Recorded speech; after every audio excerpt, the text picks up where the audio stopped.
Charles Dickens. A Tale of Two Cities. Book the Third. The Track of a Storm. Chapter 3. The Shadow. One of the first considerations which arose in the business mind of Mr. Lorry when business hours came round was this, that he had no right to imperil Tellson's by sheltering the wife of an emigrant prisoner under the bank roof. His own possessions, safety, life, he would have hazarded for Lucy and her child without a moment's demur, but the great trust he held was not his own, and as to that business charge he was a strict man of business.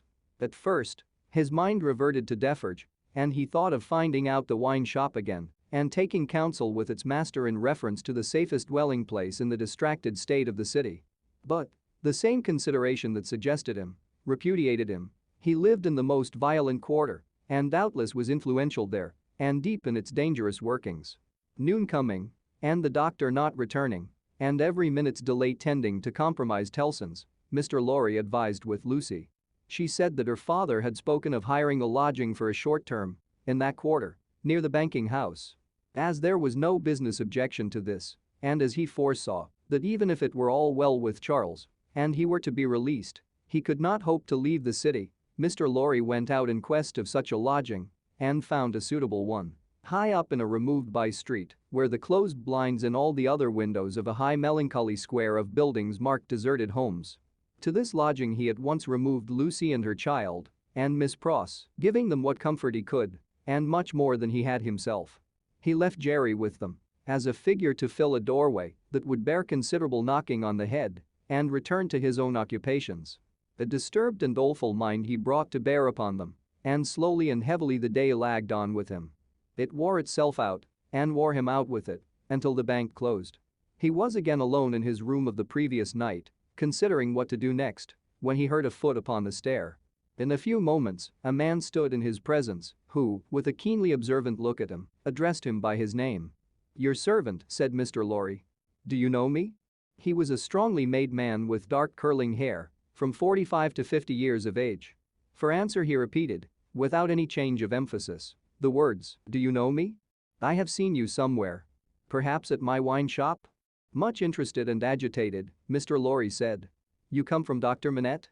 "Yes. I come from Dr. Manette. And what says he? What does he send me?" Defarge gave into his anxious hand an open scrap of paper. It bore the words in the doctor's writing, "Charles is safe, but I cannot safely leave this place yet. I have obtained the favor that the bearer has a short note from Charles to his wife. Let the bearer see his wife." It was dated from La Force, within an hour. "Will you accompany me," said Mr. Lorry, joyfully relieved after reading this note aloud, "to where his wife resides?" "Yes," returned Defarge. Scarcely noticing as yet in what a curiously reserved and mechanical way Defarge spoke, Mr. Lorry put on his hat and they went down into the courtyard. There, they found two women, one knitting. "Madame Defarge, surely," said Mr. Lorry, who had left her in exactly the same attitude some 17 years ago. "It is she," observed her husband. "Does Madame go with us?" inquired Mr. Lorry, seeing that she moved as they moved. "Yes. That she may be able to recognize the faces and know the persons. It is for their safety." Beginning to be struck by Defarge's manner, Mr. Lorry looked dubiously at him and led the way. Both the women followed, the second woman being the Vengeance. They passed through the intervening streets as quickly as they might, ascended the staircase of the new domicile, were admitted by Jerry, and found Lucy weeping, alone.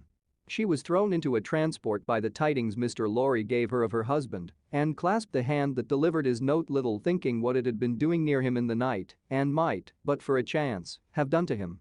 "Dearest, take courage. I am well, and your father has influence around me. You cannot answer this. Kiss our child for me." That was all the writing.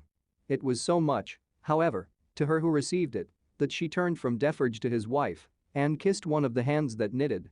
It was a passionate, loving, thankful, womanly action, but the hand made no response, dropped cold and heavy, and took to its knitting again. There was something in its touch that gave Lucy a check.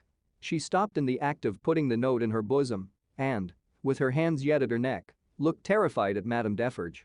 Madame Defarge met the lifted eyebrows and forehead with a cold, impassive stare.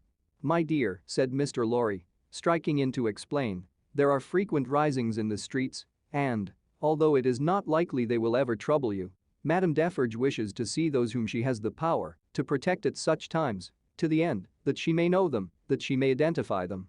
I believe, said Mr. Lorry, rather halting in his reassuring words, as the stony manner of all the three impressed itself upon him more and more, I state the case, Citizen Defarge. Defarge looked gloomily at his wife and gave no other answer than a gruff sound of acquiescence. You had better, Lucy, said Mr. Lorry, doing all he could to propitiate, by tone and manner, have the dear child here, and our good Pross. Our good Pross, Defarge, is an English lady and knows no French. The lady in question, whose rooted conviction that she was more than a match for any foreigner was not to be shaken by distress and danger, appeared with folded arms and observed in English to the Vengeance, whom her eyes first encountered, well, I am sure, boldface. I hope you are pretty well. She also bestowed a British cough on Madame Defarge, but neither of the two took much heed of her. Is that his child? Said Madame Defarge, stopping in her work for the first time and pointing her knitting needle at little Lucy as if it were the finger of fate. Yes, madam, answered Mr. Lorry, this is our poor prisoner's darling daughter and only child. The shadow attendant on Madame Defarge and her party seemed to fall so threatening and dark on the child that her mother instinctively kneeled on the ground beside her and held her to her breast.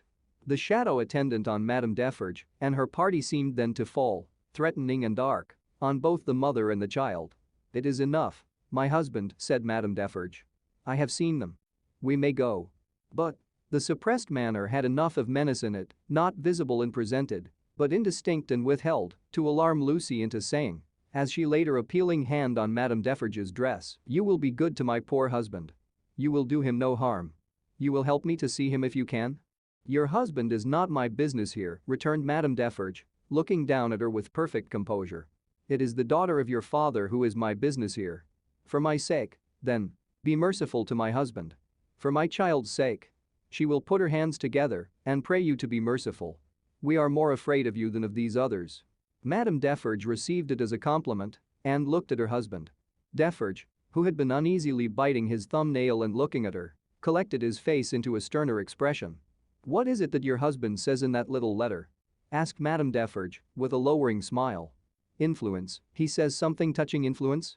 That my father, said Lucy, hurriedly taking the paper from her breast, but with her alarmed eyes on her questioner and not on it, has much influence around him. Surely it will release him, said Madame Defarge. Let it do so. As a wife and mother, cried Lucy, most earnestly, I implore you to have pity on me and not to exercise any power that you possess against my innocent husband, but to use it in his behalf. Oh, sister woman, think of me. As a wife and mother.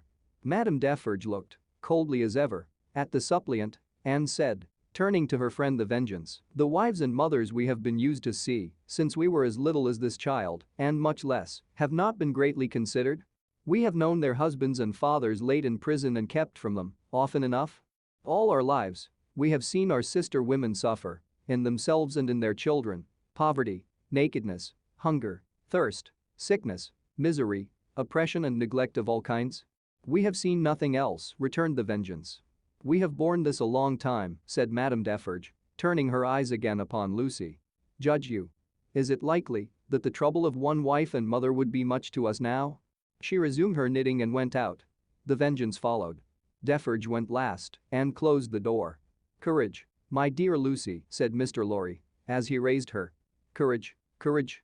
So far all goes well with us, much better than it has of late gone with many poor souls. Cheer up and have a thankful heart. I am not thankless, I hope, but that dreadful woman seems to throw a shadow on me and on all my hopes. Tut, tut, said Mr. Lorry, what is this despondency in the brave little breast? A shadow indeed. No substance in it, Lucy. But the shadow of the manner of these Defarges was dark upon himself, for all that, and in his secret mind it troubled him greatly.